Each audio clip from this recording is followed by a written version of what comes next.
This is Hidden Killers Week in Review. A look back at the most prolific stories of the week. This is the Hidden Killers podcast with Tony Brueski. Featuring former FBI Special Agent and Chief of the Counterintelligence Behavioral Analysis Program, Robin Dreeke. The recent school shooting in Georgia by Colt Gray, obviously he's in custody now, and his father, Colin Gray, now in custody as well, both facing murder charges for that tragedy. We also recently saw a police body cam video shot about a year prior to the actual shooting, where there was allegations that Colt had made some threats on Discord. Not a whole lot was done about it. There was a quick little visit, some talk about deer antlers, and then the police were on their way. Joining me to discuss, Robin Dreeke, retired FBI Special Agent, Chief of the Counterintelligence Behavioral Analysis Program. What was your reaction to that video the year before? And did the officers fail in that? Were their hands tied? What was your analysis when hindsight's 20/20 for those guys, I'm sure, but what was your thoughts on how that was all handled?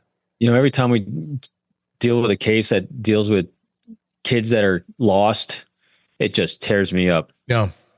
My multiple reactions on this one. My first reaction is, how many times does a little boy need to say, I need help, not get it, and go kill someone?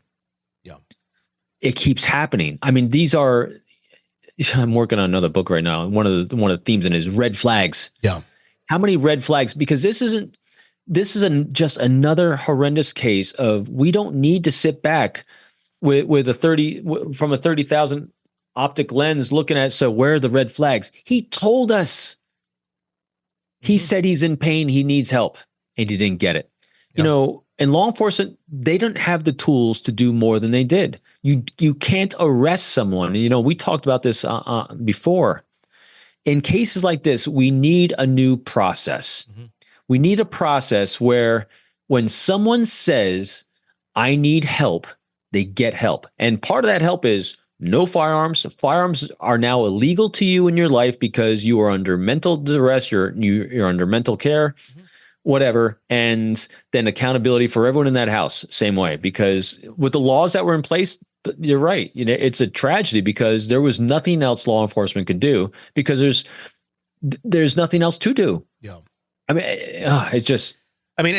I suppose, they could have gone in. They could have looked at the devices. I was surprised just how quickly they took him at his word of saying, no, I didn't do this.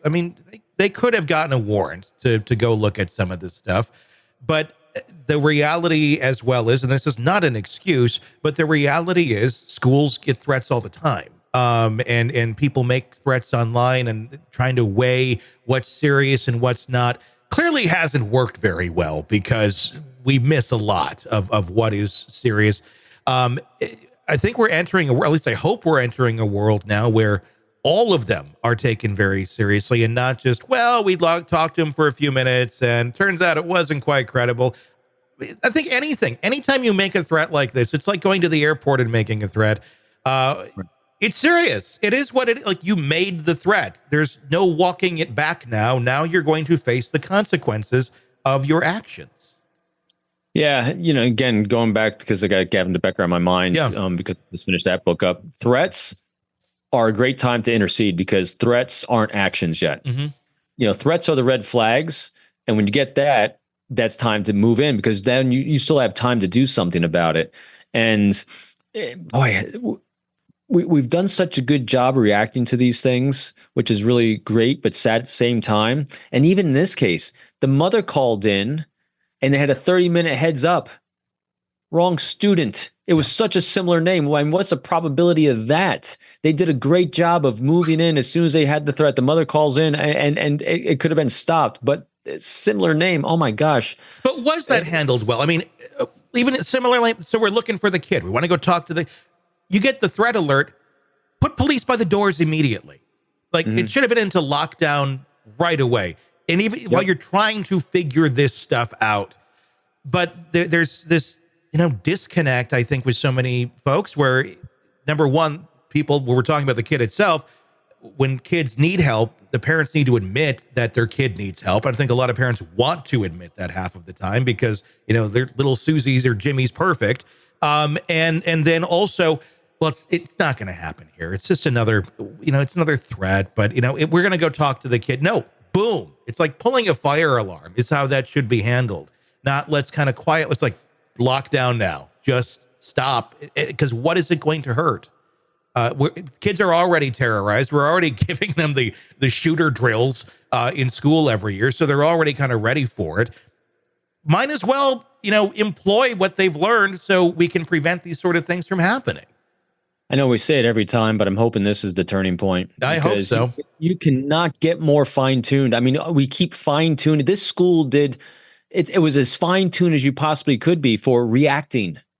We got to stop training to react, and we have to start training to proact. Yeah. Because the teachers had badges that was able to alert like this. That's fantastic. The mother called in. They had the wrong student, but they had a student that reacted there. They had two resource officers on site. And so, yes, it could have been so much worse, but they were so fine-tuned to reacting. But even that was not enough. It wasn't enough because we're not proacting. We've got to, when especially in these cases, the kid said, I need help a year ago. Yeah. And he didn't get it. Well, and when you look at the dad, you would want any father to be proactive to try and get the kid help. He seems just like an idiot. So I'm not surprised he didn't recognize that this kid. He threw kerosene on a fire. Yeah, completely. I'm going to get him a gun for Christmas. Yeah, great idea, genius. We're going to accuse my son. Can you imagine? You're going to accuse my son of wanting to shoot up a school? Good, let's get him an AR. Yeah, why not? That makes a lot of sense. I had an idea on this, and I threw it by Jennifer Coffindaffer earlier today, and she really liked it. Actually, I did it off the air, but I want to throw it to you on the air. What if, because we're all searching for ways in our country and how to get a little more proactive, police substations, they're all around cities. Mm-hmm. Why don't we have them connected to schools? Why don't we make the substations part of the school, literally? Not where there's a jail where you're going to put criminals in there and such, but where, their officers are dispatched out of. There's offices there, and you have many officers there. We see it at like the Dallas airport. It's basically its own city now, and it has its own substations and such. Why don't we do something like that within our communities? Their schools are centrally located. Granted, you're going to have infrastructure costs and things of that nature. But if going forward, we started looking at a plan like that with our schools and the police being right there on campus, might make it a little bit harder of a target to go and pull something off at. Part of a target, I agree. I still think we're gonna, unless we attack the proactive nature of these kids, it's one step. I mean, it's one more piece of reinforcement that. I mean, you make it more challenging for someone to want to victimize a school. Yes. There's no doubt, and I love that idea. But again, if they're not going to shoot up the school, they're going to shoot up someplace else then. Yeah, that's true there. And so, which is great. Don't shoot up kids, try to go for someplace else. But unless we get them to not want to shoot something up, they're still going to go after something. I mean, you see this all around the world, you know, gun advocates, whether you're a gun advocate or not, all these other places around the world, they're still, if you're bent and determined to kill someone, they're going to get a knife. They're going to do something. They're going to run into a car. And so if you have someone that's mentally disturbed like that, they're going to find a way to act on it. Guns makes it immensely easier, and you have a lot more victims in those cases. Yeah. But same time, though, we need to do a better job as a country dealing with kids. And it's not like we have to hunt them down. They're saying it. Tony, it just blows my mind. I mean, I can't recall them off the top of my head. The majority of the cases you and I have covered the last couple of years that were the horrendous child, and I say child, anyone in the 20s and younger to me is a child. Yeah. Koberger included. When he was a teenager, he said he needed help. Mm-hmm. All these kids are saying they need help, and they didn't get it. Yeah. or got it and forgot about it, or didn't get it enough, or whatever it is. So it's completely still a mental health issue that is the big proactive thing that, and I don't have a solution because I'm not a mental health professional. Same time though, it's again, it's not rocket scientists. We have a large number of shootings that could have been prevented, not if we reacted better, but if we actually listened to them saying to us, I have a problem and I'm going to shoot someone up if you don't stop me. All right, true crime addicts, let's cut the crap. You're knee-deep in the gory details of your favorite podcast when suddenly a commercial hits like a bad meal. Seriously? You deserve better. Upgrade to True Crime Today Premium Plus on Apple Podcasts, where you can binge without those annoying ads. Plus, get extended interviews that go deeper into the darkness and early access to episodes so you can be the first to know. It's like trading up from fast food to fine dining, but with more blood. So, go ahead. Search for True Crime Today Premium Plus on Apple Podcasts. Subscribe and feast on the good stuff.